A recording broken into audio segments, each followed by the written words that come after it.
بسم الله والصلاة والسلام على رسول الله صلى الله عليه وسلم إن شاء الله زاري سورة الانفطار إننا سورة الانفطار 19 آيات ያሏት ስለ ቂያማ ነው የምታወራው። ሶስት እዚህ አካባቢ ተከታታይ የሆኑ ሶስት በቂያማ ላይ በጣም አስፈሪ የሆኑ ስራዎች አሉ። አንዷ እቺ ሱረቱል ኢንፊጣር ናት። ሌላው ሱረቱል ተክዊር እና ሱረቱል ኢንሺቃቅ ናቸው።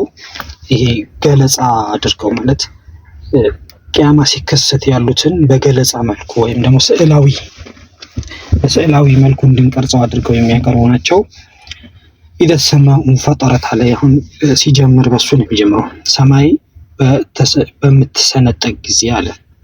ሰማይ በምትሰነጠቅ ጊዜ። ይህ እንግዲህ ቂያማ ላይ የሚከሰት ክስተት በአእምሯችን እንደስለው ነው። እንግዲህ ይህን የምናየው ግዙፍ ሰማይ ይሰነጠቃል። ያኔ በሚሰነጠቅ ጊዜ አለ።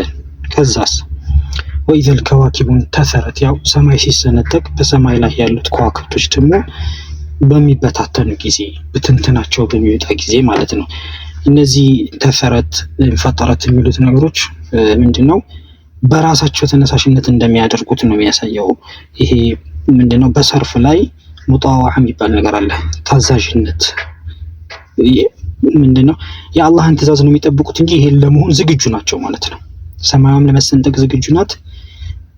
ኮከቦቹም የአላህን ትእዛዝ አላህ ነው ቆዩ እያላቸው እያቆያለው እንጂ እነሱ ሬዲ ሆነው በቃ ትእዛዝ የሚጠብቁ ሁኔታ ላይ እንዳሉ ነው የሚያሳየውና በተበታተነች ጊዜ አለን።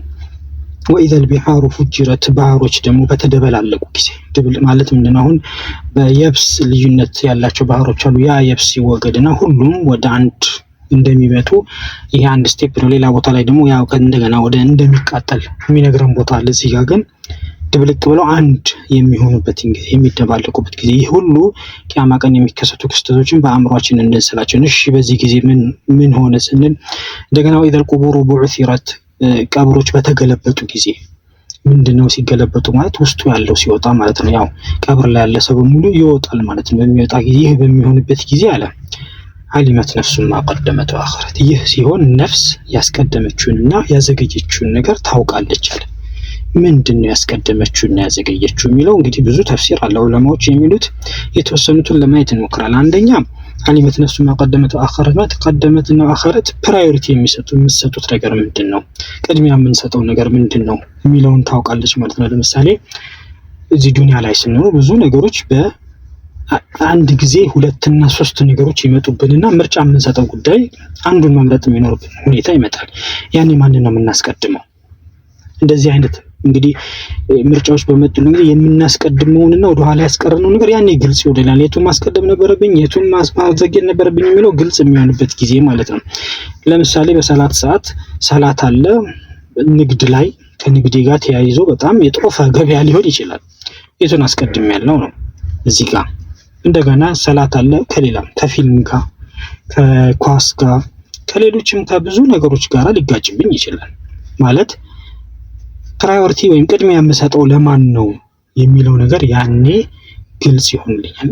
አሁን ላይ ስንወስን የወሰናቸው ውሳኔዎች የትኛው መወሰን ነበረብኝ አልነበረብኝ፣ ያን ጊዜ የመረጥኩት የቱ ነው ያዘገየሁት የቱ ነው የሚለው አንድ ይሄ ነው።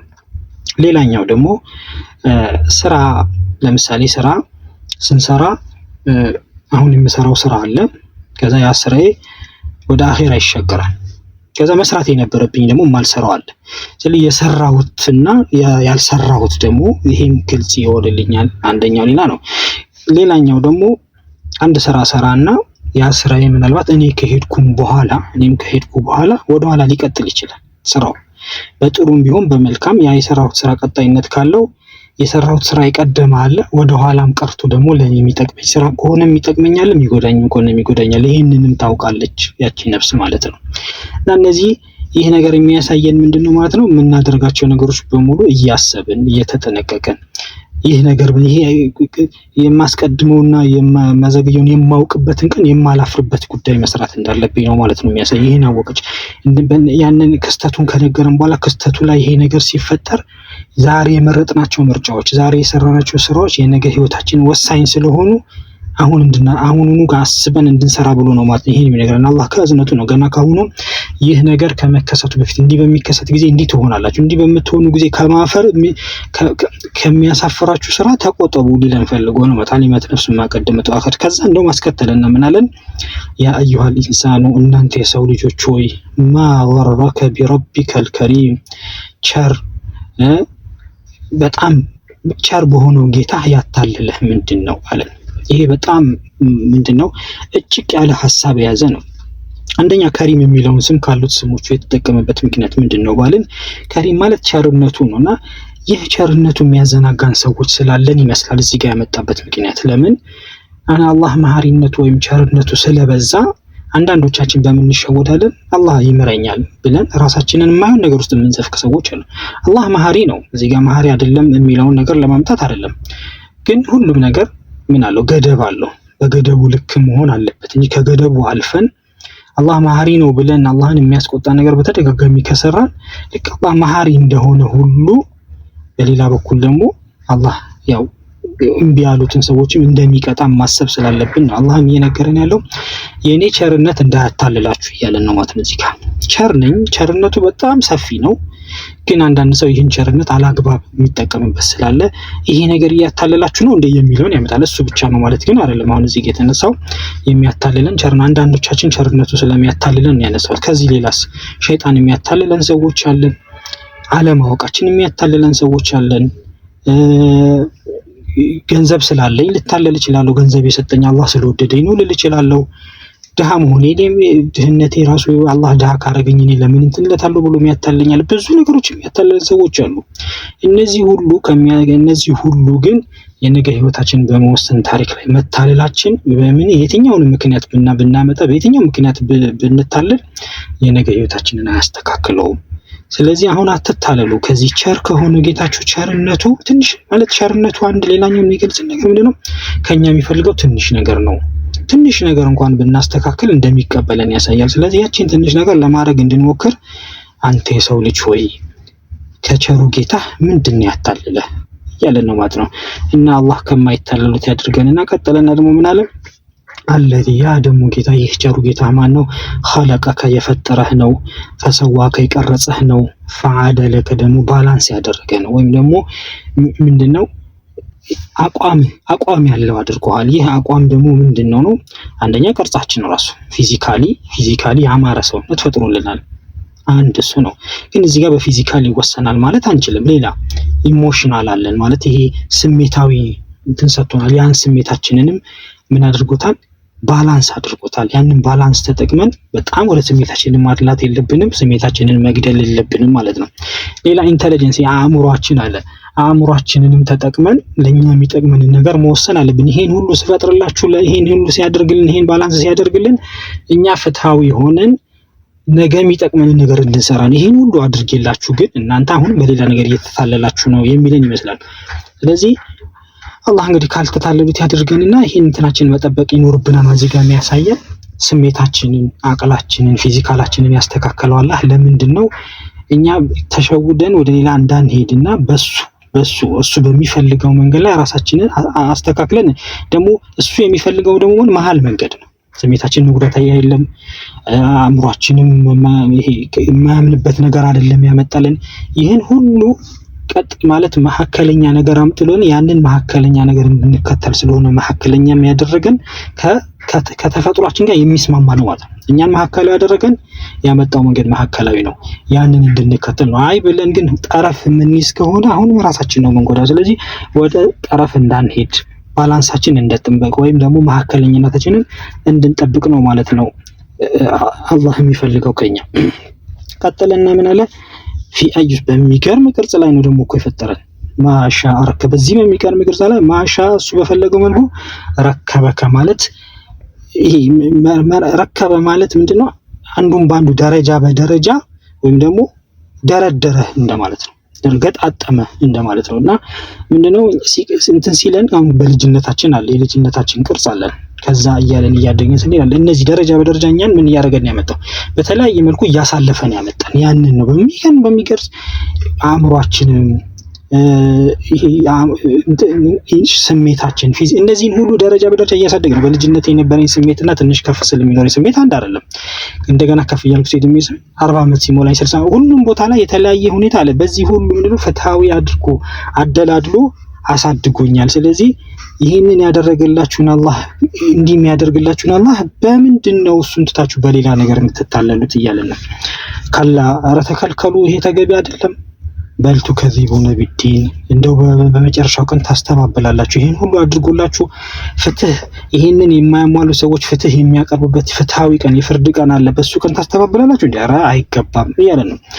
ወኢነ አለይኩም ለሐፊዝ ተጠባባቂ እኮ አለባችሁ። በእርግጥም በጣም ኢነ ማለት በጣም እዚህ ጋር ምንድነት ነገሩን ከበድ ለማድረግ እንደገና ላም ለሐፊዝን የሚለው ላይ ሁለቱም ነገሩን የሚያከብዱ ናቸው። የሚያከብዱ ማለት ምንድነው? እኔ አንድ ሰው የሆነ ነገር ሲነግረኝ ነገሩን ቀለል አድርጌ ልወስደው እችላለሁ። ስለዚህ ከበድ እንዳረገው ሲፈልግ ይሄ ነገር እኮ ማድረግ አለብህ ግዴታ ነው እያለ ምን ያደርጋል? የሆኑ ቃላቶች ይጨምራል አይደል? ነገሩን ክብደት ለመስጠት እዚህ ሁለት ቃሎች ተጠቅመዋል። ኢነና ለሁለቱም ነገሮችን አንክሮ ለመስጠት የምንጠቀምባቸው ነው። በጣም ግዴላችሁም ተጠባባቂ አለባችሁ። ተጠባባቂ ስላለባችሁ ተጠንቀቁ እያለ ምን እያለ ነው ማለት ነው? አላህ እያስጠነቀቀን። ይህ ከእዝነቱ ነው። አላህ ሳያስጠነቅቀን ቀለል ባለ መልኩም እኮ ሊነግረን ይችል ነበር። ግን እኛ እምቢ እንደምንል ወይም ደግሞ እኛ የሚፈልገውን ነገር እያደረግን ስላልሆነ አሁንም አንክሮ ሰጥቶ ይነግረናል። በጣም ይሄን ነገር ማድረግ አለባችሁ፣ ተጠባባቂ አለባችሁ፣ የሚጠብቃችሁ የምትሰሩትን ነገር የሚጽፍ ይህ ደግሞ ተጻፈ ማለት ነገ መረጃ ወይም ማስረጃ ሆኖ እንደሚቀርብባችሁ ስለዚህ ተጠንቀቁ እያለን ነው ማለት ነው። ቀጠለና ኪራመን ካቲብ እነዚህ ደግሞ የተከበሩ ናቸው። ጸሐፊዎቹ የተከበሩ ናቸው ማለት ያልሰራችሁትን አይጽፉም፣ የሰራችሁትን አይደብቁም። እያንዳንዱን ነገር ፍትሃዊ በሆነ መልኩ የተከበሩ ስለሆኑ ፍትሁን ጠብቀው የሚጽፉ ናቸው አለ። ከዛስ ያለሙነ ማተፋሉን የምትሰሩትን እያንዳንዱ ነገር ደግሞ ያውቃሉ። ከነሱ የሚሰወር ነገር ምንም የለም። ስለዚህ ምንም ስለማይሰወራቸው ይህን ብሰራው አይታይብኝም፣ ሌላ ሰው ላይ አይብኝ ይችላል ብንልም ግን አላህ ሌሎች ተጠባባቂዎች ስላገብን እያንዳንዱ ነገር ስለማያመልጥ ተጠንቀቁ አለ። ቀጥለና ኢነል አብራረ ለፊ ነዒም እነሱ ጽፈው ይሄ ሁሉ ከሆነ በኋላ በመልካም እንግዲህ ሲጽፉ ሁሉም ሰው መጥፎ ስላልሆነ መልካሞች አሉ። እነዚህ መልካሞች በጸጋ ውስጥ ናቸው። ጸጋ ውስጥ ቅድም እንዳልኳችሁ ኢነና ላምን እዚያም ደግሞ ተጠቅሟቸዋል። እነዚህ ነገሮችን አንክሮ ለመስጠት ነው። በእርግጥ በጣም በጸጋ ውስጥ ናቸው። ነገሩን ክብድ አድርጎ ነገረን። ስለዚህ እዚህ ጸጋ ውስጥ መግባት አትፈልጉም እንዴ እንደማለት ነው። ጸጋ በጸጋ ውስጥ ናቸው። ፊ ነዒም ማለት ነው በቃ ጸጋ ውስጥ እየዋኙበት ነው። ዱንያ ላይ ለምሳሌ ጸጋ ይሄዳል ይመጣል አይደል? ይሄ ግን ውስጥ ናቸው ማለት ምንድነው? ከዚህ ጸጋ አይላቀቁም። ሁሉ ጊዜ ከጸጋው ጋር ናቸው። ኢነና ላም የመጣበት ምክንያት እዚህ ጋር ምንድነው? ነገሩን አንክሮ ለመስጠት የመጣው ከጸጋ መቼም አይላቀቁም። ጸጋ የሚባለው ነገር ከነሱ ላይ በምንም መልኩ አይወገድም የሚለውን ለማሳየት ነው። ኢነል አብራረ ለፊ ነዒም ያለው። ከዛ ወኢነል ፉጃረ ለፊ ጀሂም እዚህም ጋር አላህ አጠንክሮ ሲነግረን አመፀኞች እምቢባዮች ግን ፉጃር ሲል በጣም ሁልጊዜ በቃ በአመጽ ላይ የሚዘወትሩ ሰዎች አላህን እምቢ በማለት የአላህን ትእዛዝ አሁን ይሄ አላህ የሚነግረን ነገር እምቢ ብሎ በአመጽ ላይ የሚያዘወትሩ ሰዎች ግን ለፊ ጀሂም በጀሃነም ውስጥ ናቸው። አላህ ይጠብቀን። ጀሃነም ማለት በጣም ከባድ ነገር ነው። አሁን እሳት እንኳን ምድር ላይ ሲነካን አንችልም። ይሄ ደግሞ ስንትና ስንት እጥፍ ነው። ስለዚህ አላህ ይጠብቀንና እነዚህ አመፀኛ የሚባሉት ፋጂር ማለት የፉጃር የሚለው ቃል ማለት በርስት የሚያደርግ ምንድነው? የሚፈነዳ አለ አይደል? የሚፈነዳ ማለት ምን ማለት ነው? የሆነ ነገር ላይ ረጅም ደግሞ ፉጃር ሳጠቃቀሙ ራሱ ሁሉ ጊዜ በዚህ የዘወተረ ማለት ነው። የአላህን ትእዛዝ ከመስማት ይልቅ ምን ይመጣል አይነት ይሄ ቲቪት ያለበት ሰው አለ። እንደዚህ አይነት ሰዎች ጀሃነም ውስጥ ናቸው አለን። አላህ ይጠብቀን። የስለውነሃ የውመዲን የፍርዱ ቀን ያቺ የተካደችው ላይ የውመዲን ብሎናል። የተካደችው ቀን ያን ቀን ይገቧታል። የካዷት ቀን ላይ እዚች ጀሂም ወይም ጀሃነም ይገቧታል አለን። አላህ ይጠብቀን። ወማሁም አንሃ ቢጋኢቢን አንዴ ከገቡ በኋላ ደግሞ ከሷ አይወገዱም ማለት ሁልጊዜ እዛ ውስጥ ናቸው። የሆነ ፋታ እንኳን አይሰጣቸውም። አሁን ይረፉ በቃ ትንሽ የሚባልበት ነገር አይደለም። በሷ ውስጥ ዘውታሪ ናቸው እያለን አላህ ይጠብቀን። ቀጥልና ማዕድራከ ማ የውመዲን እውነት ግን ስለዚህኛው ነገር ታውቃላችሁ ማለት አንዳንዴ አሁን እኛ ለጓደኞች የሆነ ነገር ስናወራ ነገሩን አንክሮ ለመስጠት ወይም ደግሞ ትኩረት እንዲሰጠው ስንፈልግ ምን ይላል? አላወቅም እንዴ ስለ እንትን ያወቀው ነገር አለ ብለን እንደምናወራው ወማዕድራከ ማ የውመዲን አላህ ምን ታውቃላችሁ ግን ስለዛ ስለ ፍርዱ ቀን ثم ما أدراك ما يوم الدين እንደበል የበለጠ ደግሞ አንክሮን ሰጠው ደገመና ሁለት ጊዜ አሁንም ስለዛ ቀን ምን ያህል ታውቃላችሁ አለ። ያን ቀን እኮ የውመ ያን ቀን ላተምሊኩ አትችልም ወይም ደግሞ ምንም አይኖራትም፣ ስልጣኑ የላትም ነፍሱን ማንኛይቱም ነፍስ ሊነፍሲን ለሌላኛዋ ነፍስ ሸይአን ቅንጣት ታክል አንዱም ለአንዱ ሊረዳ ቅንጣት ታክል ሊረዳ አይችልም። በጣም ትንሽ እንኳን እርዳታ አሁን እዚህ ጓደኛ ሊሆን ይችላል፣ እዚህ በብዙ ነገር ሊያግዘን ይችላል። እናቴ በጣም ብዙ ለፍታለኛለች፣ አባቴ እኔን ለማሳደግ ምን ያህል ለፍቶ፣ ልጆቼ ምን ያህል ይወዱኛል፣ ባለቤቴ፣ እነዚህ ሁሉ ያን ቀን አንዳቸውም አንድ ነገር አይጠቅሙንም። ሁሉም ሰው ለራሱ ብቻ ነው። ስለዚህ ለራስህ እወቅበት ነው፣ ለራሳችን እንድናውቅበት ነው። አላህ እዛን ቀን ላይ ማንም ሰው እዚህ ዋስ ይሆነኛል ያልነው እንዲያደርግልኛል ያለው ይሄ ሰው እንደኔ ያለው ሰው በሙሉ ሊጠቅመን አይችልም። ለምንድን ነው የዛን ቀን የማይጠቅመን? ወልአምሩ የውመኢዚን ሊላህ ያን ቀን ነገሩ ሁሉ የአላህ ነው። አላህ ነው የሚወስነው። ሁሉ ነገር የሚያደርገው የሚወስነው አላህ ስለሆነ የዛን ቀን ባለቤት ነው አላህ ስለሆነ አላህ የሚለን ነው መስማት ያለብን ማለት። ለምን ሁሉ ነገር የሱ ነው። የሱ በሆነበት ቀን ሌላ ሰው ለምን በሌላ ነገር ላይ ጉልበታችን እናባክናለን? የሱ የኔ ነው ወደ እኔ ነው ካለን ለምሳሌ እዚህ ዱንያ ላይ ስራ ሰርቼ የሆነ ስራ ይሄ ስራ ነው ግን ጥቅም የሚያስገኝልህ ተባልኩኝ። ሄጄ ስራውን ነው የምሰራው ወይስ ለስራው መንገድ ይሆነኛል ብዬ ሌሎች ነገሮች ወደሱ የማይወስዱኝ ነገሮች ላይ ነው ጉልበቴን ማጠፋው? አሁን እኛ ጉልበታችንን እያጠፋን የማይጠቅሙ ነገሮች ላይ ነው። የሚጠቅመን አላህን መያዝ ነው። ይሄ አላህ የሚነግረንን ነገር መያዝ ስለሆነ ያን ቀን እኔ ስለሆንኩኝ ወሰኑ እያለን አላህ ስለሆነ የሚወስነው የአላህን ነው መያዝ ያለብን። አሁን ዱንያ ላይ ካፊሮች ለምሳሌ እንያቸው ኢየሱስ ሁሉ ነገር በኢየሱስ እጅ ነው ብለው አመኑና በቃ ኢየሱስ ላይ ተደግፈው አላህን እኮ አያነሱትም። መጨረሻ ላይ ኢየሱስን የሚያወሩት ግን ኢየሱስ ራሱ ያን ቀን እኮ በአላህ ትእዛዝ ስር ነው። ሌሎችም አይሁዶችን ወሰዳቸው። አይሁዶች ኢብራሂም ካለ አላህ ምንድነው ነው የሚሉት? ኢብራሂምን ነው በጣም እንትን የሚሉት። ከኛም ከሙስሊሞች መሃል አንዳንዶቻችን በጣም አክብደን ነብዩ ሰለላሁ ዐለይሂ ወሰለም መውደድ፣ ነብዩ ሰለላሁ ዐለይሂ ወሰለም ፍቅር በጣም አስፈላጊ ነገር ነው። ለኛ እንዲህ መሆን ያደርጉልን አስተዋጽኦ ወለሳቸው ሰለዋት ይሄ ሁሉ አስፈላጊ ሆኖ ሳለ ግን ቅድም ላይ እንዳልነው ባላንሱን መሳት ግን የለብንም። ባላንሱን አሳልፈ ከአላህ ከፍ የምናረጋቸው ከሆነ አሁንም ልክ ኢሳን ከፍ እንዳረጉት ኢብራሂምን ከፍ እንዳረጉት ልንሆን ስለምንችል ይሄን ጥንቃቄ ይፈልጋል ማለት ነው። በልኩ ነው ሁሉም ነገር ለነብዩ ሰለላሁ ዐለይሂ ወሰለም ልክ አላቸው። አላህ ላይ ማንም አይደርስም። ስለዚህ ያን ቀን የአላህ ስለሆነ ለአላህ ነው ነገሮች ሁሉና ይህን የሚጠቅማችሁን አድርጉ፣ ለነፍሳችሁ የሚጠቅማችሁ እሱ ነው አለን። አላህ ሱብሓነሁ ወተዓላ ሰምቶ ከሚጠቀሙት ያድርገን።